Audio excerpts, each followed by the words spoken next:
Otur başkaydı.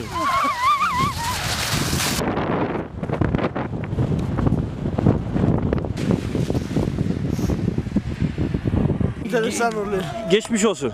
Eyvallah abi. Ne Çok oldu? zevkli ama oraya çarptık biraz kötü oldu. Oğlum ben sana dedim kaymayalım. Nasıl, iyi misin şu an? Şu an ayağım ağrıyor. Geçmiş elle kayıyorsunuz herhalde. Nasıl, eğleniyor musunuz? Çok güzel abi. Biraz daha zemin yumuşak olsa daha güzel olur. Zemin, Zemin çok çok- sert.